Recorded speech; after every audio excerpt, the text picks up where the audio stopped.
musidɓe tedduɓe bandiraɓe hettiyankoɓe radio jowol sare on calminama hande ko nogas sappo ɓuuri hitan ujunaje ɗiɗi nogas joyyi jonde men kabaruji ma en jaadu hen e denɗi men Amadou Touré e kabaruji dowlaji dentuɗi Amérique e musidɗo men Tidiane Niang e rogere coftal ɓalli. Seydi Touré bisimilla ma hol meftane joganɗa en e kabaruji dowlaji dentuɗi Amérique. bandiraɓe sehlaɓe heɗotoɓe radio jowol sare kabaruji mon États-Unis puɗɗoɗen ko toon to Washington tugnade ko winda e journal online biyeteɗo Metro Zone no kanko Donald Trump e nder ko haali kadi walla ko winde page makko Truth Social o wi wonde oɗo saha joni o felliti kadi neldude militaire uji toon to San Francisco noon siftinde on tan ko kanko Donald Trump gila ene wayno fuɗɗi laamu makko mono continue dikkodirde e étaji démocrate en ɗo laami ɗum ɗo fof noon ko politique oɗo saha joni wiide wonde ko ɗiɗon étaji walla ɗeɗon guure surtout yenno guure mawɗe ko wayno Los Angeles ko wayno Chicago ko wayno New York ko wayno même Washington DC ko guure nde ganduɗa en il faut ko waɗa toon militaire uji sibabunde imaji ne kewi toon e kadi e wiide makko kanko Donald Trump yimɓe wonɓe ɗeɗon guure e wiide makko kañumen koye men ene namdi en jiiɗi wonde gardeji gara toon sibabunde crime gonɗo toon kanko hoore makko ko continue wasade oɗo saha joni ko caggal nde o neldi a garde national toon to Washington DC ene wayni ko crime ustimo toon e kadi o wawi kanko hoore makko ittude yimɓe wonnoɓe toon e ɗeɗon guure taw en mbalata koye laabi ittude ɗumen e ɗiɗon nokkuji donc oɗo saha joni omon continue wiide wonde ko maw continue neldude militaire uji toon to ɗeɗon guure surtout ɗiɗon étaji ɗi ganduɗa kamɓe démocrate en eɓe laami ɗum noon oɗo saha joni o wi wonde ko toon to San Francisco kadi ko wuuro mango wongo toon to Californie o neldu toon na garduji ɗum ɗo fof noon ko haysindo kanko gouverneur mo oɗon état Newsom ɗeɗon guure fof continue hande salade siftinde on tan e nder kadi ko yalti hande on tribunal appel ene wayno kañum hoore mum yamiri wi wonde ko kanko Donald Trump on wawi continue neldude militaire uji toon to Portland siftinde on tan ɗum koko dartinino guila ñande en sibabude won tribunal gonɗo less kañum hoore mum wino wonde ko neldudemo toon militaire uji toon to Portland wona gueɗe jaadude constitution mo États-Unis habaruji men toon to tribunal uji e tugnade kadi ko yalti ummade toon to Virginia ene wayno procureur uji rewɓe kanko James Comey ɓe mbi oɗo saha joni ɓe jiiɗi wonde ko no avocat makko goto e avocat ji makko kanko James Comey biyeteɗo Patrick Fitzgerald en wasa wonde avocat makko ɗum noon e wiide mabɓe kadi koye hitan ujunaji ɗiɗi e sappo e jeeɗiɗi caggal nde James Comey sekande won gueɗe ɗe ganduɗa ɓe takki James Comey won gueɗe ɗe ganduɗa en ko gueɗe secret ko kanko James Comey o rendi ɗum e Fitzgerald ɗum noon ko sibabde ɗum ɗon e wayni ko kanko Patrick Fitzgerald wawa wonde kadi avocat makko hande tawde kanko James Comey won gueɗe ɗe o takka oɗo saha joni ko gueɗe ɗe ganduɗa en o haalani gonga walla gueɗe ɗe ganduɗa kanko hoore makko o waɗi département justice wadde ɗum enquête donc ɗum noon e wayni ko ñande dimanche ɓen ɗo kamɓe procureur ɓe mbawi wedde ɗaɓɓade fade juge district biyeteɗo Michael Natmonoff Patrick Fitzgerald kanko James Comey o rendi ɗum e oɗon avocat ɗum noon ko caggal nde président Trump seki mo hitande ujunaji ɗi sappo e jeeɗiɗi donc e wiide mabɓe kadi ɗum ɗo ko conflit d'intérêt sibabude kanko oɗo avocat biyeteɗo Patrick Fitzgerald ene wayno ko rendino e Comey ɗiɗon kabaruji mbiyata classifié kanko Fitzgerald noon e nder ko winde o wi wonde ko ɗiɗon kabaruji koko nattuno wonde classifié siftinde on tan ko kanko James Comey ene wayno ko takkaɗo e nder hitande ujunaji ɗiɗi e nogas wonde haalluji ɗi o haalduno toon to congrès e kadi en wayno ko ɗiɗon haalluji wonde won ko haalani hen gonga ɗum noon ko toon to Sénat surtout e nder entretien walla nder question ngaji ɗi ganduɗa kanko Ted Cruz ɗi posanama kanko James Comey ko wawi wonde fof e wayno kanko James Comey o haali déjà o toñani tugnade ko yalti toon kadi e website mabɓe kamɓe gouvernement.gov sarɗi yenke jaaɗo toon to Californie biyeteɗo Kevin Kelly ɗum noon ko républicain ene wayno oɗo saha joni omon continue yennude parti républicain pour surtout yennude hono kam Mike Johnson wiide wonde ko alay saago uddita yamiri wonde ka kamɓe sarɗiyankoɓe ɓe garta toon to Washington ɗum noon ko siftinde on tan ma won joni jontenayi ene wayno ko kanko Mike Johnson ko kadɗo wonde yimɓe sarɗiyankoɓe rendude toon to Washington e caggal nde hokkiri yamirore wonde ko kala républicain ji continue wonde yaade leyɗe ɗumen kanko Kevin Kelly noon o wi wonde ko ene wayno ɗum ɗo ko hunde hersinide ko hunde nde jalnide continue wiide hay ɗiɗo comité ji ganduɗa jeeyade toon to sud représentant kañumen koyemen mbawa rendude e kadi kala ko ponno badde batuji men koko cancela e ɗum no wi wonde ko alay saago ɓe mbawa haaldude kadi gueɗe ɗe ganduɗa ene rendidima oɗo saha joni surtout ko wayno de Obamacare assistance médical mo ganduɗa kamɓe républicain eɓe continue hande wiide wonde ko anni e mabɓe ɗum noon e wayno ko kanko Mike Johnson omo continue hande salade wonde artirde kamɓe républicain ji surtout kamɓe sud représentant artude toon to Washington ha hande toon to États-Unis tugnade kadi ko ummi toon to CBS News hono kanko Donald Trump laamu makko ene wayno seki ñande aljuma ɓen ɗo kadi procureur ji ɗiɗi biyeteɗo Christine Byrd e kanko kadi biyeteɗo Elizabeth Yusi tagal nde ɓeɗon kañum koye men kolli attorney general mo New York biyeteɗo Letitia James pour noddudemo e suudu ñawore ɗum wona hunde moƴƴere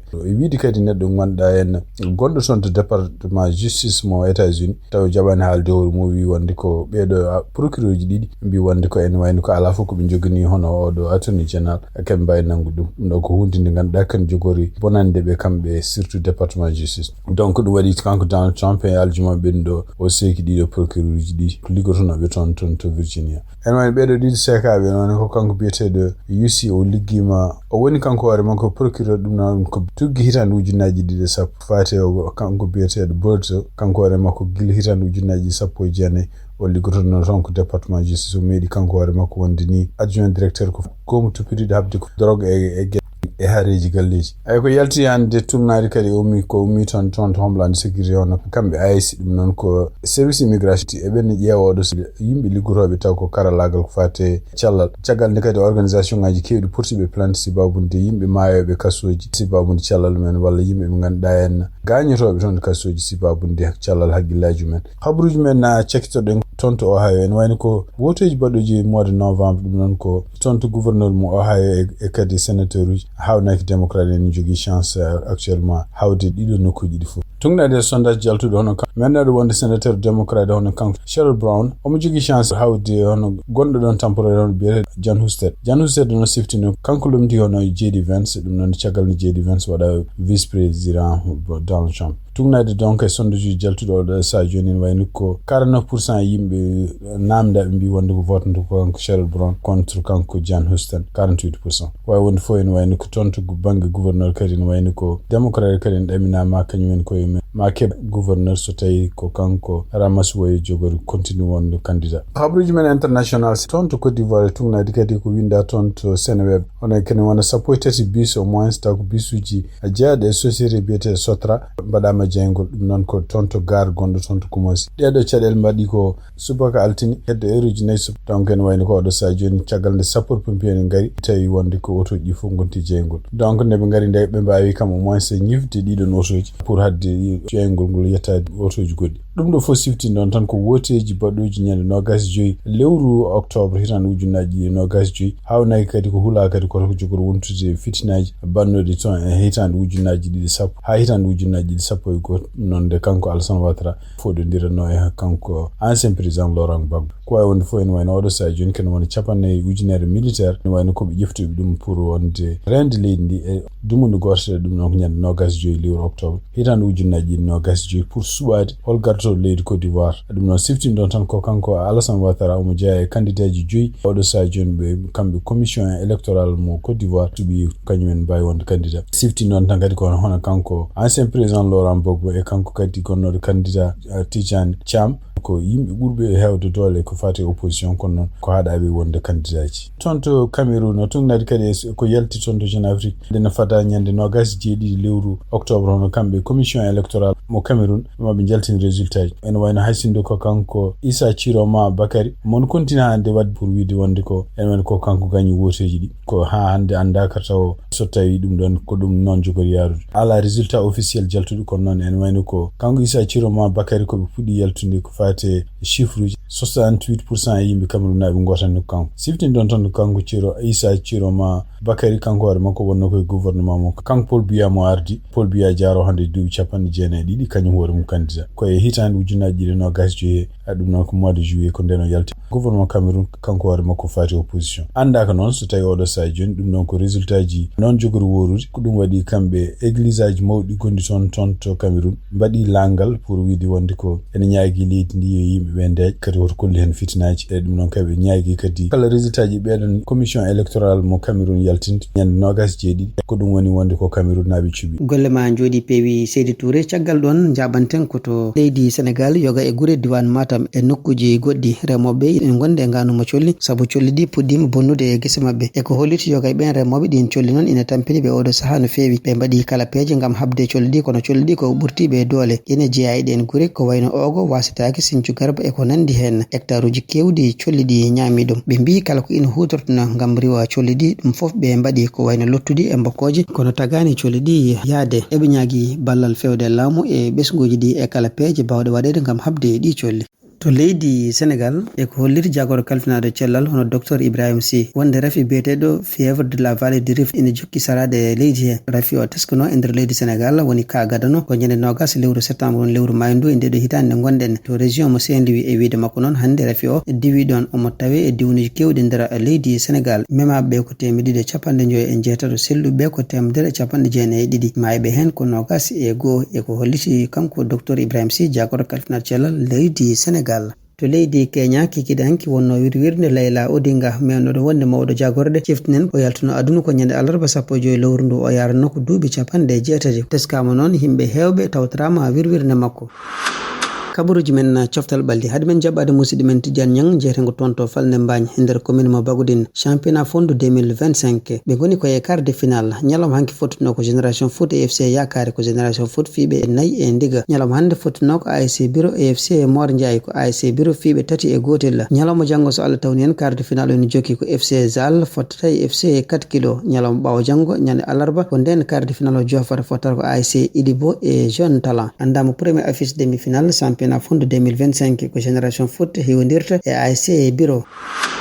Seydi Niang bisimilla musidɓe tedduɓe hettiyankoɓe haalirde radio wol sare gadorɗen leydi Mauritanie jencudi potal championnat mo leydi Mauritanie super 2 ñalnguɗi mo ñalawma hande to stade Sekha Boyde nde woni 16h30 GMT kippu ASC Douane kañum heeɓi polgue yesso kippu FC Tabrakzin taw ko logguiɗiɗe loggol gotol loggi ASC Douane ɗi wawi addude ɗum ko biteɗo Abdallah Rachid 45e minute e Oumar Mbarek 65e minute loggol FC Tabrakzin wawi duddum ko biteɗo Hammadi Ndiaye 67e minute ñalawma janggo so woni 16h30 GMT to stade Sekha Boydi ASC Police ma hiwdire kippu Liksar. Maroc woni équipe ɗimmo nawde coupe du monde sukaɓe yaroɓe duuɓi 20 caggal polgu mabɓe kihiɗe hanke yesso kippu Argentine taw ko logguiɗiɗe ndiga ko sifsinde bandiraɓe adi nawde ndiɗo kuɓer taw sukaɓe yaroɓe duuɓi 20 taw koye dunde Afrique ko kippu Ghana wonno ko 2009 hono délégation kippu stade malien arti ñalawma hande to Bamako umorade to capital faggudu leydi Mauritanie Nouadhibou pottal mabɓe ale to stade municipal mo Nouadhibou Ligue des champions dawal ɗimmal pottal ngal wawno gasir ko ɗeke on partout hakkude mabɓe kippu FC Nouadhibou ñalawma janggo so woni 16h30 GMT to complexe Husseini Diawar hono équipe stade malien ma wat première séance mum entraînement ngam heɓanade pottal mabɓe retour Ligue des champions dawal ɗimal wonata koto Bamako ñalawma dimanche kippu Tunisie yaltini ñalawma hande mayoji mabɓe kesipul ɗe ɓe jogori ɓornade coupe d'Afrique Maroc hitande ujunaji ɗe 25